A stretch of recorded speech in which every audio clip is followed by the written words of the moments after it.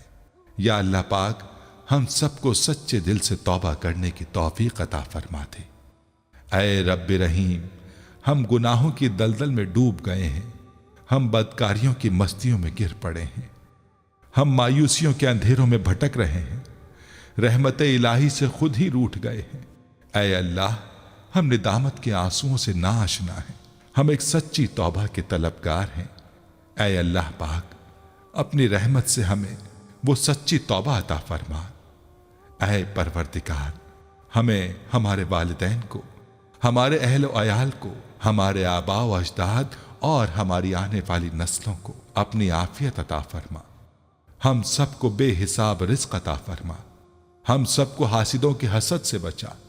دونوں جہانوں کے مالک، جب ہم تھک جائیں تو ہمیں آرام پہنچانا، جب مشکلیں بھر جائیں تو آسانی بن جانا، جب ہم کمزور پڑ جائیں تو ہماری طاقت بن جانا، جب ہم دکھ اور تکلیف میں ہوں تو ہمارا مرہم بن جانا، جب ہم مایوس ہو جائیں تو ہمارا بھروسہ اور یقین بن جانا، جب ہم بھوک سے نڈھال ہو جائیں تو تیری یاد ہی ہماری غذا بن جائے، جب ہر طرف بے چینیاں بھر جائیں تو اے پاک پروردگار ہمارا سکون بن جانا، جب ہمارے اندر مایوسی کا اندھیرا بھرنے لگے تو امید کی روشنی بن جانا، جب ہر چیز ہمارے لیے ناممکن ہو جائے تو ہر چیز کو اپنے خاص فضل و کرم سے ممکن بنا دینا۔ اے ارض و سما کے مالک، تو غفور ہے، تو رحیم ہے، ہم سب کی توبہ قبول کرنا، ہمارے صغیرہ کبیرہ گناہوں کو دھو دے، ہمارے دلوں کو ہدایت عطا فرما، ہماری زبان کو درستگی اور نرمی عطا فرما، ہم سب کو گناہوں سے بچا اور نیک اعمال کرنے کی توفیق عطا فرما۔ اے اللہ، جس طرح تو بارش برسا کر سوکھی زمین کی پیاس بجھاتا ہے، اسی طرح اپنی رحمت سے ہمارے دلوں کو بھی سیراب کر دے۔ بے شک تو بڑا مہربان اور نہایت رحم کرنے والا ہے۔ اے پروردگار، ہم سب کو ہر اس نعمت سے سرفراز فرما جس میں ہمارے لیے خیر و برکت ہو، عزت و وقار ہو، راحت و سکون ہو، صحت اور تندرستی ہو، ترقی ہو، خوشحالی ہو اور دنیا اور آخرت کی بھلائی ہو۔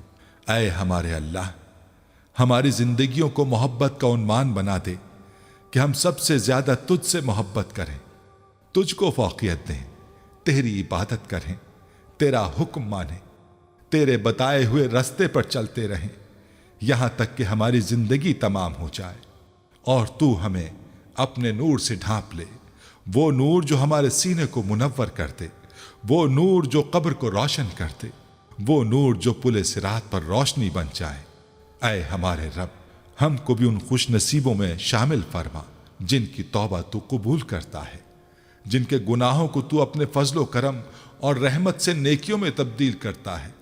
یا اللہ، ہمارے پاس کوئی عمل نہیں ہے، ہمیں صرف تیری رحمت کا آسرا ہے۔ اے پروردگار، ہمیں اپنی رحمت میں ڈھانپ لے۔ اے بلندیوں کے بادشاہ، اے رب کائنات، ہمارے دل اور ہمارے قدم اپنی رضا کی طرف پھیر دے۔ یا اللہ، ہمیں وہ عقل دے جو تسلیم و رضا میں جائے، ہمیں وہ دوست دے جو منزل تک ہمارا ساتھ دے، ہمیں وہ نسبتیں عطا کر جو تجھے منظور ہیں۔ یا اللہ، اپنے محبوب پاک صلی اللہ علیہ وآلہ وسلم کی ہمارے دلوں میں محبت عطا فرما۔ یا الہی، اس دور میں اور آنے والے دور میں ہم سب پر مہربانی فرمانا۔ یا اللہ، ہمارے دلوں کو غفلت سے دور کر دے اور ہم کو آخرت کی تیاری کی فکر عطا فرما۔ اس دنیا میں اور اس زندگی میں اپنے نبی پاک صلی اللہ علیہ وآلہ وسلم کا تابعدار اور متی ہم کو بنا دے تاکہ قیامت میں ذلت و رسوائی نہ ہو۔ یا اللہ، اپنے مومن اور مخلص بندوں کے ساتھ ہمارا حشر فرمائیے اور دوزخ کے عذاب سے ہم سب کو اپنی پناہ میں رکھنا۔ اے پاک پروردگار، ہم کو اعمال صالحہ کی توفیق عطا فرما اور اپنی رحمت سے ہم سے وہ کام لے جس سے تو راضی ہو، اور ان سب کاموں سے بچا لے جن سے تو ناراض ہو۔ یا اللہ، شیطان کی گمراہیوں سے ہم سب کو کامل طور پر محفوظ رکھ۔ اے رب کریم، ہمارے ہاتھ تیرے سامنے پھیلے ہیں، ان کو اپنی شان کے مطابق خیر و برکت اور دنیا اور آخرت کی ہر طرح کی بھلائی اور کامیابی سے بھر دے۔ اے اللہ، ہمیں ہر وہ چیز عطا فرما جس کی ہمیں ضرورت ہے۔ اللہ پاک ہمیں اپنے سوا کسی کا محتاج نہ فرمانا۔ اے بہت بڑی شان والے، ہمیں باعزت اور بہترین صحت کے ساتھ عمر طویل عطا فرمانا اور ہمیشہ اپنے حفظ و امان میں رکھنا۔ یا اللہ، خاوند اور بیوی کو ایک دوسرے کے حقوق ادا کرنے کی توفیق عطا فرما۔ اولاد کو والدین کا فرما بردار بنا دے۔ بھائی بھائی سے ناراض ہیں، ان کی آپس کی نفرتیں ختم کر دے۔ اے مالک، جو بچے بگڑے ہوئے ہیں ان کو راہ راست پر چلنے کی توفیق عطا فرما۔ اے اللہ، ہم نے جن لوگوں کے حقوق دینے ہیں یا ہم نے جن کی غیبت یا چغلی کی ہے، انہیں اپنی بارگاہ میں سے اتنا دے اور ایسی جزا و ثواب سے نواز دے کہ روز قیامت ہم سے بدلہ لینے کی طرف توجہ ہی نہ ہو۔ اے پاک پروردگار، ہمارے والدین کو سلامت رکھ، صحت اور تندرستی کے ساتھ تمام زوجین میں محبت بنائے رکھ، جن کے درمیان ناراضگی ہے اسے دور کر دے۔ یا الہی، جو بے اولاد ہیں، اولاد کی نعمت کے لیے تڑپتے ہیں، انہیں نیک اور صالح اولاد عطا فرما۔ جن کی شادیاں نہیں ہوئی ہیں، جو بیٹے بیٹیاں رشتوں کی آس لگائے بیٹھے ہیں، اپنے غیب کے خزانوں سے ایسے وسیلے اور راستے بنا کہ ان سب کو نیک شریک حیات ملے۔ یا اللہ، جو مسلمان پریشان حال ہیں، مصیبت میں ہیں، اپنی لامحدود رحمت و مہربانی سے ان کی تمام پریشانی، مشکل، مصیبت اور تنگی کو دور فرما دے۔ اے ارض و سما کے مالک، ہماری ٹوٹی پھوٹی دعاؤں کو نہ دیکھ، ہمارا تجھ پہ جو یقین کامل ہے اس کو دیکھ، اور آج ہماری تمام دعاؤں کو، حاجتوں کو پورا کر دے۔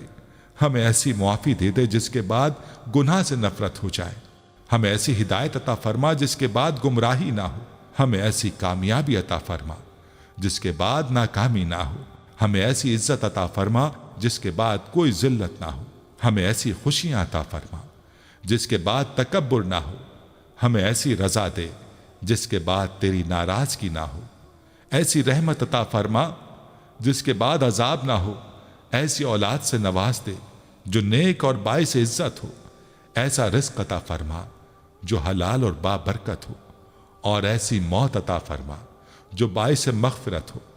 اے اللہ، ہماری مغفرت فرما دے، ہمارے ماں باپ کی مغفرت فرما دے۔ اے اللہ، جنہوں نے ہمیں بڑی محنتوں سے پالا پوسا، ہمارے لیے تکلیفیں اٹھائیں، خود بھوکے رہ کر ہمیں کھلایا، تکلیف میں رہ کر ہمیں آرام پہنچانے کی کوشش کی، اے اللہ ہماری روزی کے حصول کے لیے جد و جہد اور کوشش کرتے رہے۔ اے اللہ، ہماری تربیت کے لیے جو کچھ ان سے ہو سکا، اے اللہ انہوں نے ہمارے لیے کیا۔ اے اللہ، ہماری طرف سے ہمارے والدین کو جزائے خیر عطا فرما۔ اے اللہ، جن اساتذہ کے ذریعے سے تیرا کلام پاک ہم تک پہنچا ہے، اے اللہ تیرے دین کا علم ہم تک پہنچا ہے، اے اللہ ان تمام لوگوں کی قبروں کو نور سے بھر دے۔ اے اللہ، ان کی مغفرت فرما، ان کے درجات کو بلند فرما۔ اے اللہ، عذاب قبر سے ان کی حفاظت فرما۔ اے اللہ، اپنے محبوب و مقبول بندوں میں شامل فرما۔ اے اللہ، ہماری طرف سے انہیں بہترین جزا عطا فرما، ان کی نیکیوں کو قبول فرما، ان کی خطاؤں سے درگزر فرما، ان کی سیئات کو حسنات سے مبدل فرما۔ اے اللہ، تجھے تیرے نبی کا واسطہ، جنہوں نے ہمارے لیے بڑی قربانیاں دیں، ہمارے لیے بہت تڑپے، ہمارے لیے تجھ سے بہت کچھ مانگا، اے اللہ قیامت تک آنے والی انسانیت کو قرآن کی دولت عطا کی، علم کی دولت سے سرفراز فرمایا، ساری انسانیت کی صحیح رہبری کے لیے ساری زندگی کے اصول اور نظام کو ترتیب دیا۔ اے اللہ، اپنے محبوب کی قربانیوں کو قبول فرما، اور اپنی امت کی طرف سے، اے اللہ اپنے بندوں کی طرف سے اپنے نبی کو بہترین جزائے خیر عطا فرما۔ آمین یا رب العالمین۔